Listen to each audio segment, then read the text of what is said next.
캐나다 때문에 미국 전역이 발칵 뒤집혔습니다. 트럼프의 협박에 한국과 캐나다가 힘을 합쳤기 때문이었죠. 한국은 미국에서만 돈을 벌 수 있는 하찮은 국가라며 깔봤던 미국이 흔들리기 시작한 겁니다.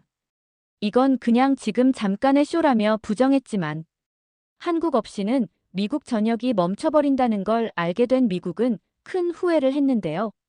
도대체 무슨 일이 벌어진 걸까요? 영상을 보기 전 구독과 좋아요 눌러주시면 영상을 제작하는 데 있어 큰 힘이 됩니다. 저는 캐나다 국방부 조달청에서 20년째 일하고 있는 사라 맥도널드입니다. 2025년 2월 어느 추운 아침이었어요. 오타와 국방부 회의실은 여느 때와 다름없이 커피 냄새로 가득했죠. 그날 아침 뉴스는 온통 트럼프 대통령 얘기뿐이었습니다. 한국한테 3,500억 달러를 선불로 내라는 발언이 나온 직후였거든요. 동료 존이 모니터를 가리키며 웃었어요. 한국 애들 이번엔 어떻게 빠져나갈까 보자고 했죠. 저도 웃으면서 고개를 끄덕였습니다. 결국엔 고개 숙이겠지 뭐. 다들 그렇게 생각했어요. 제 책상 위엔 늘 그렇듯 미국이랑 프랑스, 영국 방산업체들 제안서가 쌓여 있었습니다. 캐나다 해군 잠수함 교체 사업이요. 150억 달러짜리 대형 프로젝트죠. 거기다 북극 쇄빙선 현대화까지 맡게 됐으니 제 어깨가 얼마나 무거운지 아시겠습니까? 그런데 그날 오후였습니다. 이메일함에 뜬 제목 하나가 눈에 들어왔어요. 대한민국 방위사업청이라는 곳에서 온 긴급 미팅 요청이었습니다. 캐나다 해군 프로젝트 관련 공식 제안이라고 적혀 있더군요. 순간 피식 웃음이 나왔어요. 한국에서 무슨 잠수함을 만든다고 이러나 싶었죠. 근데 첨부 파일을 열어보니 좀 달랐습니다. 3,000톤급 디젤 전기 잠수함 사진이 나오더군요. 실전 배치된 함정이라고 했어요. 그리고 한국이 세계 7위 방산 수출국이라는 자료도 있었습니다. 저는 잠깐 멈칫했어요. 7위라고요? 하지만 금방 고개를 저었습니다. 그냥 영업용 이메일이겠거니 했어요. 아시아 국가들이 원래 이런 거 잘하잖아요. 그럴듯하게 포장해서 보내는 거. 전 그동안 그런 제안서 수십 개는 봤습니다. 그래도 뭔가 찝찝했어요. 제안서 내용이 생각보다 구체적이었거든요. 보통은 대충 이런저런 기술 있다고만 쓰는데 이번 건 달랐습니다.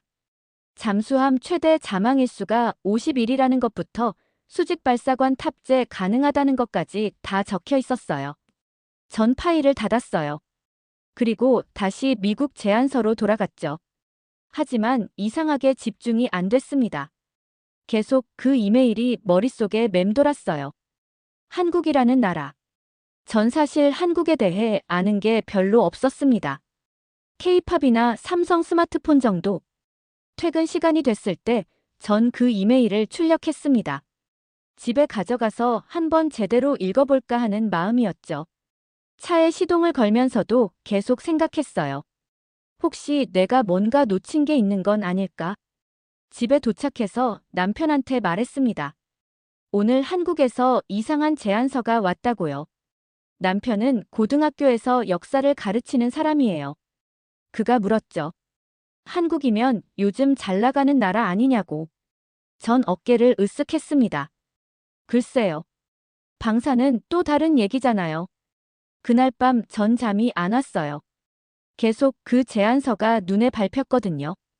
결국 침대에서 일어나 노트북을 켰습니다. 한국 방산에 대해 검색하기 시작했죠.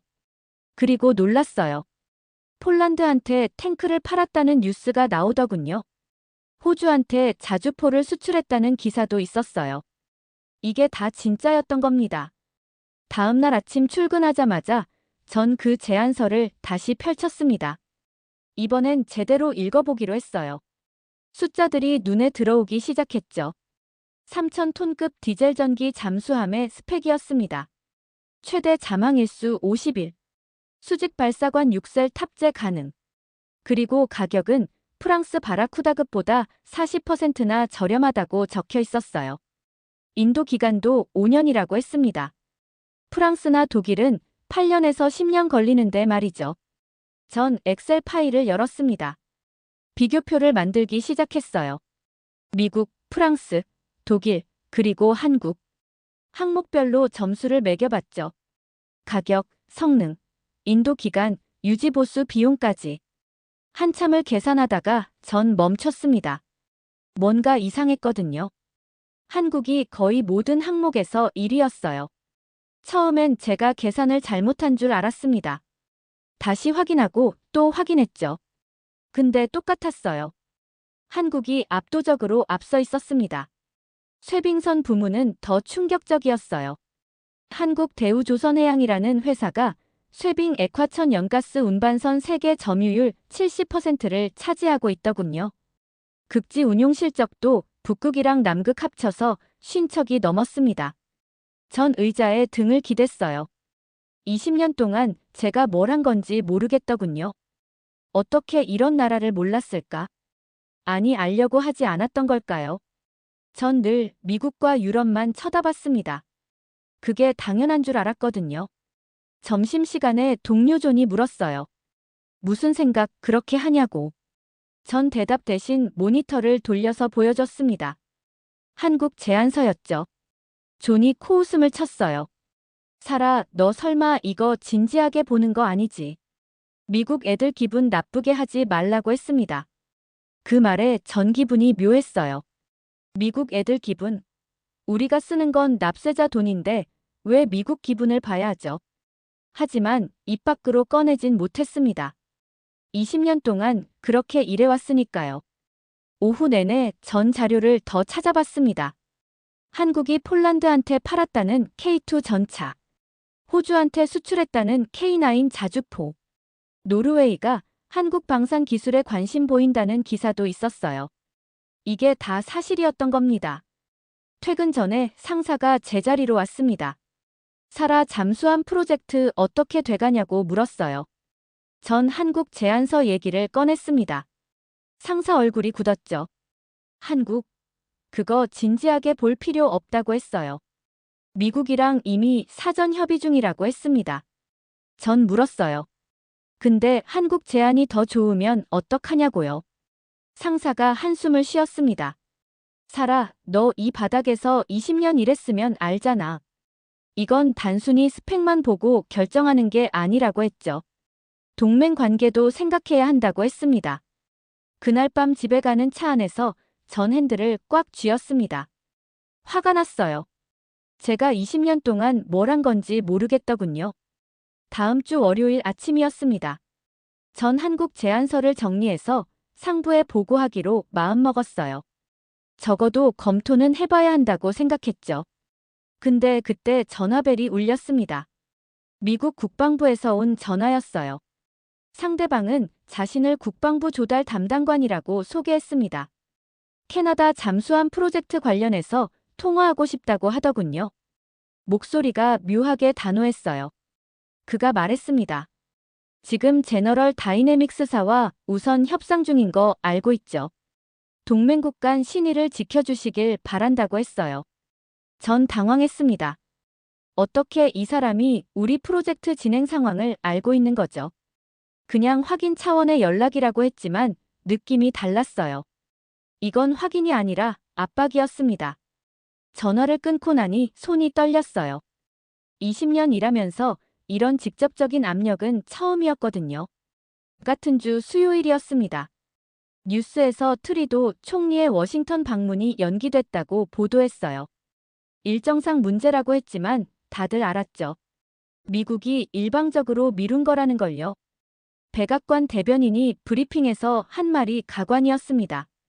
캐나다도 방산비 분담 증액 논의가 필요하다고 했어요. 사무실 분위기가 이상해졌습니다. 다들 미국 눈치를 보기 시작했어요. 한국 제안서 얘기는 아예 입에 올리지도 못했죠. 점심시간에 존이 조용히 말했습니다. 사라, 그 한국 건 이제 잊어. 타이밍이 안 좋다고 했어요. 오후에 상사가 저를 따로 불렀습니다. 회의실에 들어가니 부장님도 계시더군요. 분위기가 심상치 않았어요. 상사가 입을 열었습니다. 사라, 지금 상황 알지? 미국 기분 상하게 하면 안 된다고 했죠. 부장님도 거들었어요. 한국 제안서는 일단 보류하라고 했습니다. 지금은 동맹 관계가 더 중요하다고 했죠. 전 반박하고 싶었어요. 근데 입이 떨어지지 않았습니다. 조직에서 20년 버틴 사람이 할 수 있는 말과 없는 말이 있거든요. 회의실을 나와 제자리로 돌아왔습니다. 책상 위에 놓인 한국 제안서가 눈에 들어왔어요. 전 그걸 서랍 깊숙이 밀어 넣었습니다. 그리고 미국 제안서를 다시 펼쳤죠. 퇴근길 차 안에서 전 라디오도 켜지 않았어요. 그냥 조용히 운전만 했습니다. 신호등에 멈춰 섰을 때 핸들을 꽉 쥐었어요. 이게 맞나 싶었습니다. 이게 제가 20년 동안 해온 일인가. 집에 도착해서 현관문을 열었습니다. 남편이 저녁 준비를 하고 있었어요. 무슨 일 있냐고 물었죠. 전 소파에 주저앉았습니다. 그리고 툭 던지듯 말했어요. 20년 동안 나 뭐 한 거지? 누군가 정해준 답만 골랐네. 그날 밤 전 잠을 설쳤습니다. 계속 생각했어요. 이대로 끝낼 건가? 그냥 미국 제안서 선택하고 넘어갈 건가? 근데 뭔가 석연치 않았습니다. 데이터는 명백했거든요. 한국이 더 나았어요. 다음 날 아침 전 결심했습니다. 직접 확인하러 가야겠다고요. 개인 휴가를 냈어요. 상사한테는 좀 쉬어야겠다고 했죠. 그리고 그날 오후 한국행 비행기 표를 끊었습니다. 일주일 뒤 전 인천공항에 도착했어요. 처음 와보는 나라였습니다. 공항부터 달랐어요. 깨끗하고 효율적이었죠. 택시를 타고 서울 시내로 들어가는데 고층 빌딩들이 즐비하더군요. 한국 방위사업청 담당자한테 미리 연락했습니다. 개인 자격으로 방문한다고 했어요. 공식 출장이 아니라고 했죠. 그쪽에서 환영한다고 했습니다. 거제 조선소 견학을 주선해주겠다고 했어요. 이틀 뒤 전 거제도에 있었습니다. 한화오션 조선소였어요. 입구에 들어서는 순간 압도당했습니다. 규모가 어마어마했거든요. 길이 300m짜리 쇠빙 액화천 연가스선이 동시에 세척이나 건조 중이었어요. 안내를 맡은 김 부장이라는 분이 설명해줬습니다. 저 배들은 북극해 운항용이라고 했어요. 영하 50도에서도 문제없이 작동한다고 했죠. 전 믿기지 않았습니다. 어떻게 그게 가능하냐고 물었어요. 김 부장이 웃으며 말했습니다. 우리는 지난 20년 동안 북극과 남극에서 50척 넘게 운용했다고 했어요. 캐나다 북극은 우리한테 일상이라고 했죠. 그 말에 전 할 말을 잃었습니다. 공장 내부로 들어갔습니다. 로봇 용접 시스템이 작동하고 있었어요. 3차원 설계 시뮬레이션 화면도 봤습니다. 캐나다보다 10년은 앞선 기술이었어요. 전 그동안 뭘 본 건지 모르겠더군요. 다음 날은 울산 현대중공업을 갔습니다. 거기서 잠수함 건조 시설을 봤어요. 실제로 만들어지고 있는 3,000톤급 잠수함을 본 순간 전 깨달았습니다. 이건 그냥 제안서가 아니었어요. 실제였어요. 저녁에 김 부장이 식사 자리를 마련해줬습니다. 한국 음식을 먹으면서 이런저런 얘기를 나눴어요. 김 부장이 말했습니다. 저도 20년 전엔 우리가 뭘 할 수 있을까 싶었다고 했어요. 근데 해봤더니 되더라고 했죠. 그 말이 가슴에 와닿았습니다. 전 조용히 물었어요. 어떻게 이렇게 빨리 발전한 거냐고요. 김 부장이 웃었습니다. 필요했으니까요. 우리는 선택의 여지가 없었다고 했어요. 호텔로 돌아와서 전 창밖을 바라봤습니다. 부산 앞바다가 보였어요. 저 멀리 조선소 불빛이 반짝였죠. 전 그때 생각했습니다. 이건 단순히 배를 사는 게 아니구나. 새로운 파트너를 선택하는 거구나. 캐나다로 돌아온 전 완전히 달라져 있었습니다. 한국에서 본 것들이 머릿속을 떠나지 않았어요. 출근 첫날 전 곧바로 보고서 작성에 들어갔습니다. 200페이지 분량이었죠. 제목은 캐나다 해군 현대화를 위한 최적 파트너 재평가였어요. 밤새 작업했습니다. 모든 데이터를 넣었죠. 비용 효율, 기술 수준, 인도 기간까지. 숫자는 명백했습니다. 한국을 선택하면 총 70억 달러를 절감할 수 있었어요. 일주일 뒤 상부회의가 잡혔습니다. 국방장관까지 참석하는 자리였어요. 전 떨렸습니다. 20년 일하면서 이렇게 떨어본 적 없었거든요. 하지만 해야 했어요. 회의실에 들어갔습니다. 장관님이 앞에 앉아 계셨어요. 상사와 부장님도 있었죠. 다들 제 발표를 기다리고 있었습니다. 전 프레젠테이션을 시작했어요. 첫 슬라이드는 비교표였습니다. 미국, 프랑스, 독일, 한국. 가격부터 성능까지 모든 항목이 나와 있었어요. 한국이 압도적이었죠. 두 번째 슬라이드는 한국 조선소 사진이었습니다. 제가 직접 찍은 거였어요. 장관님이 물었습니다. 이게 다 사실이냐고요? 전 고개를 끄덕였어요. 제가 직접 가서 확인했다고 했습니다. 한국은 이미 북극해에서 20년 넘게 실적을 쌓았다고 했죠. 그때 친미 성향의 고위 관료가 끼어들었습니다. 미국과의 관계는 생각 안 하냐고 물었어요. 동맹이 더 중요하지 않냐고 했죠. 전 예상했던 질문이었습니다. 전 침착하게 대답했어요. 장관님, 저는 20년간 이 일을 해왔습니다. 그리고 처음으로 확신합니다. 한국이 우리에게 필요한 파트너라고 말이죠. 납세자 돈으로 관계를 사는 게 아니라고 했습니다. 능력을 사는 거라고 했어요. 회의실이 조용해졌습니다. 다들 저를 쳐다봤어요. 상사는 난처한 표정이었죠. 부장님은 고개를 저었습니다. 근데 장관님이 고개를 끄덕였어요. 계속하라고 했습니다. 전 마지막 슬라이드를 보여줬어요. 한국을 선택했을 때의 이점이었습니다. 70억 달러 절감, 5년 단축된 인도 기간, 북극 운용 검증된 기술, 그리고 미국 의존도를 낮추는 전략적 가치까지요. 장관님이 물었습니다. 확신하냐고요? 전 주저없이 대답했어요. 네, 확신합니다. 이게 캐나다를 위한 최선의 선택이라고요. 20년 경력을 걸고 말씀드린다고 했습니다. 회의가 끝나고 나왔습니다. 동료들이 저를 피하더군요. 다들 제가 미쳤다고 생각하는 것 같았어요. 근데 상관없었습니다. 전 옳은 일을 한 거니까요. 이틀 뒤 장관실에서 연락이 왔습니다. 한국과 본격 협상에 들어간다고 했어요. 전 그 순간 울컥했습니다. 해냈구나 싶었죠. 20년 만에 처음으로 제대로 된 일을 한 것 같았어요. 2025년 3월이었습니다. 캐나다 총리실에서 전격 발표가 나왔어요. 캐나다와 한국의 전략적 조선 방산 파트너십이라고 했습니다. 총 200억 달러 규모였죠. 잠수함 6척, 쇠빙선 8척, 기술 공동 개발까지 포함됐어요. 뉴스가 나가자마자 난리가 났습니다. 미국 언론들이 발끈했어요. 동맹을 배신했다는 식으로 보도했죠. 근데 캐나다 국민들 반응은 달랐습니다. 드디어 제대로 된 결정을 했다고 환영했어요. 같은 주에 멕시코도 발표했습니다.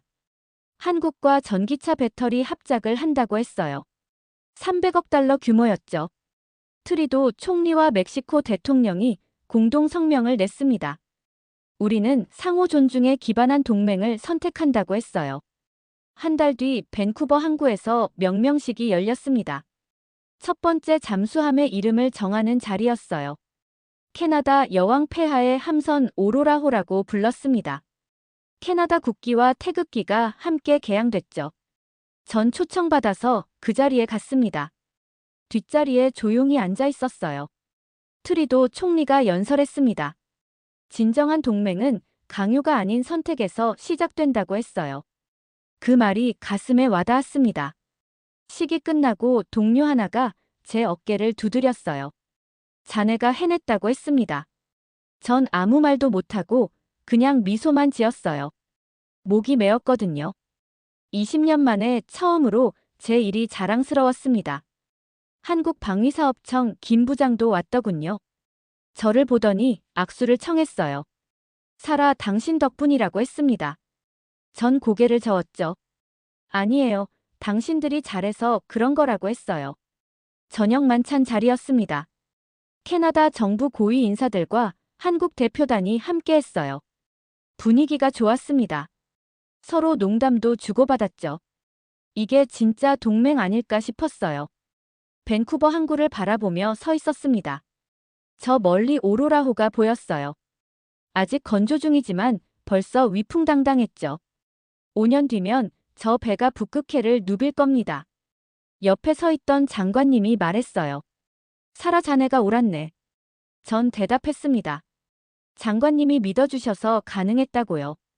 장관님이 웃으며 말했습니다. 아니야, 자네가 용기 있었던 거지. 그날 밤 호텔로 돌아와서 남편한테 전화했어요. 여보, 오늘 정말 뿌듯했다고 했습니다. 남편이 웃으며 말했죠. 당연하지, 당신이 해낸 거잖아. 전 그제야 울었어요. 기쁨의 눈물이었습니다. 캐나다와 멕시코의 한국 선택은 미국의 충격이었습니다. 방산업계가 제일 먼저 반응했어요. 제너럴 다이내믹스는 200억 달러 계약을 날렸죠. 포드와 제너럴 모터스는 멕시코 배터리 공급망에서 배제될 위기였어요. 일주일 만에 포춘 500대 기업 최고 경영자들이 움직였습니다. 백악관에 집단 면담을 요청했어요.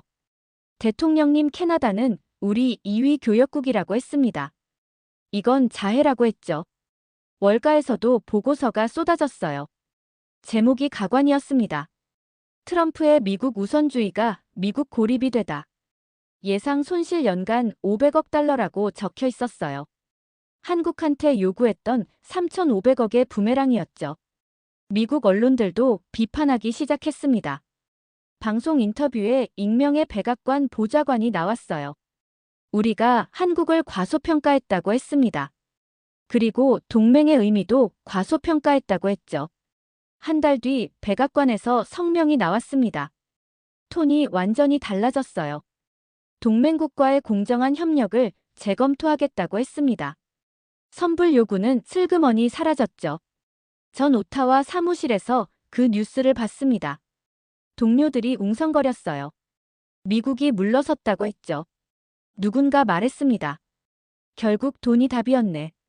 전 쓴웃음을 지었어요. 그날 저녁 김 부장한테서 이메일이 왔습니다. 살아봤냐고 물었어요. 미국이 태도를 바꿨다고 했습니다. 전 답장했죠. 네, 봤어요. 근데 늦었어요. 이미 우리는 선택했다고요. 다음 날 미국 국방부에서 전화가 왔습니다. 처음 압박하던 그 담당관이었어요. 목소리가 달랐습니다. 캐나다 프로젝트 재논의할 수 없냐고 물었죠. 전 단호하게 말했어요. 이미 계약했다고요. 상대방이 당황하는 게 느껴졌습니다. 그래도 한번 생각해달라고 했어요. 전 대답했습니다. 죄송하지만 우리는 신뢰할 수 있는 파트너를 선택했다고요. 그게 한국이라고 했죠. 전화를 끊고 나니 속이 시원했습니다. 20년 동안 눈치만 보다가 처음으로 제대로 된 말을 한 것 같았어요. 동료 존이 엄지를 치켜 세웠습니다. 사라, 멋있던데. 전 웃으며 고개를 끄덕였죠. 2025년 6월이었습니다. 부산에서 진수식이 열렸어요. 한국과 캐나다가 함께 만든 첫 쇄빙선이었죠. 이름은 캐나다 해안경비대 함선 폴라리스호였습니다. 전 캐나다 정부 대표단으로 그 자리에 있었어요. 한화오션 최고 경영자가 무대에 올랐습니다. 이 프로젝트는 한 사람의 용기에서 시작됐다고 했어요. 그리고 저를 무대로 불렀습니다. 전 당황했죠. 근데 거절할 수 없었어요. 무대에 올라가니 수백 명이 박수를 쳤습니다. 캐나다 사람들, 한국 사람들 모두요. 전 뭐라 말해야 할지 몰랐어요. 그냥 감사하다고만 했습니다. 두 나라가 함께 만든 결과라고 했죠. 행사가 끝나고 호텔로 돌아왔습니다.